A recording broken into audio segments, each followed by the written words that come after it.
ഫിഖ് 45 കുളിയുടെ സുന്നത്തുകളുടെ തുടർച്ച. അഞ്ചാമത്തെ സുന്നത്ത് ഇസാലത്തു ഖദരിൻ. ശരീരത്തിൽ മാലിന്യമുണ്ടെങ്കിൽ കുളിക്കും മുമ്പ് അത് നീക്കം ചെയ്യൽ സുന്നത്താണ്. കമനിയിൻ വ മതിയിൻ. മനയി മതി പോലെയുള്ള മാലിന്യങ്ങളൊക്കെ ഉണ്ടെങ്കിൽ അത് നീക്കിക്കളയൽ സുന്നത്തുണ്ട്. 6 അസ്സിവാക്കു വൽ മൽമലത്തു വൽ ഇസ്തിൻഷാക്കു. പല്ല് തേക്കുക, മിസ്വാക്ക് ചെയ്യുക, വായിലുള്ള കൊപ്പിളിക്കുക, മൂക്കിലുള്ള കയറ്റിച്ചീറ്റുക. അതൊക്കെ കുളിയുടെ സുന്നത്തുകളാണ്. 7 വുളൂൻ കാമിലുൻ. സമ്പൂർണ്ണമായ ഒരു വുളു, കാലുൾപ്പെടെ കഴുകിക്കൊണ്ടുള്ള സമ്പൂർണ്ണമായ വുളു. വൽ അഫ്ളലു കൗനുഹു അവ്വലുഹു. കുളിക്കും മുമ്പായിരിക്കലാണ് ഏറ്റവും ശ്രേഷ്ഠം. 8 ഇസ്തിസ്ഹാബുൽ വുളൂഇ ഇലാ ആഹിൽ ഉസ്രി. തുടക്കത്തിലെടുത്ത വുളു കുളിയുടെ അവസാനം വരെ സൂക്ഷിക്കൽ. വുളു മുറിയുന്ന കാര്യങ്ങൾ എടുക്കില്ലാതിരിക്കാൻ വേണ്ടി ശ്രദ്ധിക്കാം. 9 തഅഹുദുൽ മുആത്തിഫി. ചുളിഞ്ഞ സ്ഥലങ്ങളൊക്കെ ശ്രദ്ധിച്ച് കഴുകുക. കല്ലുദിനി വല്ലിബുത്തി വസുറത്തി. ചെവി, കക്ഷം, പൊക്കിൾ പോലെയുള്ള സ്ഥലങ്ങളൊക്കെ വെള്ളം ചേരാൻ സാധ്യത കുറയും. അവിടെയൊക്കെ ശ്രദ്ധിച്ചുകൊണ്ട് കഴുകുക. 10 തഹ്രീരു ഷാരിഹി മഅ തഅഹുദി ഉസൂരിഹി. മുടി തിക്കകറ്റുക, അതിൻ്റെ മുരടൊക്കെ പ്രത്യേകം ശ്രദ്ധിച്ചുകൊണ്ട്. തലമുടിയും മുഖത്തുള്ള മുടികളൊക്കെ പ്രത്യേകം ശ്രദ്ധിക്കണം എന്നർത്ഥം. 11 ഇഫാദത്തുൽ മായി അലാ റസിഹി. തലയിലേക്ക് വെള്ളം ഒഴിക്കുക ആദ്യം. സുമ്മാല ഷിക്കിഹിൽ ഐമനി, പിന്നെ വലതു ഭാഗത്ത്. സുമ്മാല ഷിക്കിഹിൽ ഐസർ, പിന്നെ ഇടതു ഭാഗത്ത്. അങ്ങനെയാണ് കുളിക്കുമ്പോൾ വെള്ളം ഒഴിക്കേണ്ട ക്രമം. കാല് മുതൽക്ക് കുളിച്ച് വരുന്ന ആൾക്കാരുണ്ട്. അതല്ല വേണ്ടത്. നിയ്യത്ത് വെച്ചിട്ട് ആദ്യം തലയിൽ വെള്ളം ഒഴിക്കുക, പിന്നെ വലഭാഗം, പിന്നെ ഇടതു ഭാഗം.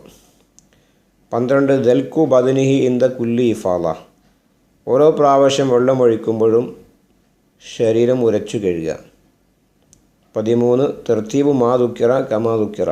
ഈ 12 വരെ പറഞ്ഞ കാര്യങ്ങളിൽ പലതും പറയുന്ന ക്രമത്തിൽ തന്നെ ചെയ്യുക. 14 മുവാലാത്തു തുടർച്ച, എന്നാൽ വേഗം കുളിക്കുക എന്നർത്ഥം. 15 തെർക്കു തക്കല്ലുമിൻ വസ്തിയാനത്തിൻ വ നഫ്ലിൻ വ തൻഷീഫിൻ ബിലാ ഉദ്രിൻ. കാരണമില്ലാത്ത സംസാരം, മറ്റുള്ളവരോട് സഹായം അഭ്യർത്ഥിക്കൽ, കുടയൽ, തോർത്തൽ, ഇതൊക്കെ ഉപേക്ഷിക്കുക. 16 അല്ലായങ്കുസ് മാഉഹു അൻ സ്വായിൻ. കുളിയുടെ വെള്ളം ഒരു സ്വായനേക്കാൾ ചുരുങ്ങാതിരിക്കുക. ഇതിപ്പോൾ നമ്മെ സംബന്ധിച്ചിടത്തോളം അങ്ങനെയല്ല വരിക, നേരെ ഓപ്പോസിറ്റാണ് വരിക.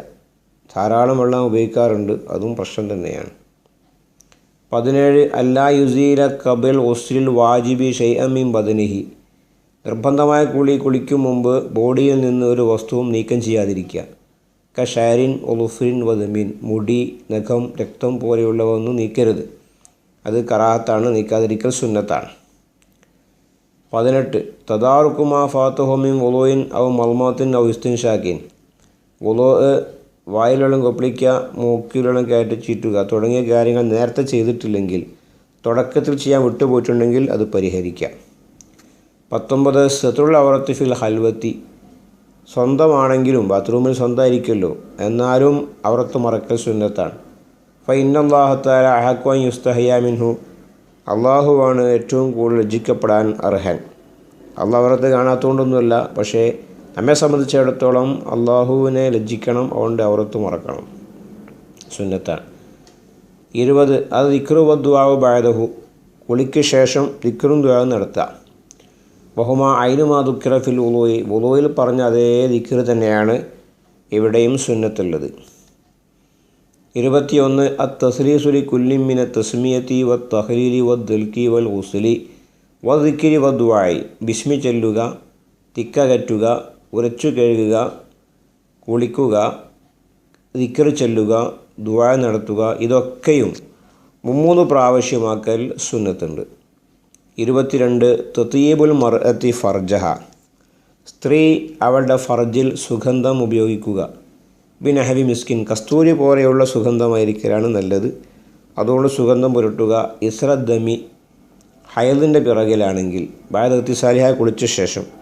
ഹയൽ നിഫാസിൻ്റെ കാരണത്താലാണ് കുളിച്ചതെങ്കിൽ കുളിക്ക് ശേഷം ഫർജിൽ സുഗന്ധം ഉപയോഗിക്കൽ സുന്നത്തുണ്ട്. പക്ഷേ ഇത് ഭർത്താവ് മരിച്ചതിൻ്റെ പേരിൽ ചടഞ്ഞിരിക്കുന്ന സ്ത്രീകളോ ഇഹ്റാമിലായ പെണ്ണുങ്ങളോ നോമ്പെടുത്തവർക്കോ ഇത് ബാധകമല്ല. അവർക്കിത് ഹറാമും കറാത്തും ഒക്കെ വരും. അല്ലാത്തവർക്കത് സുന്നത്താണ്. ഇങ്ങനെ 22 സുന്നത്തുകളാണ് കുളിയുടേതായി ഇവിടെ ഇതുവരെ പരാമർശിച്ചത്.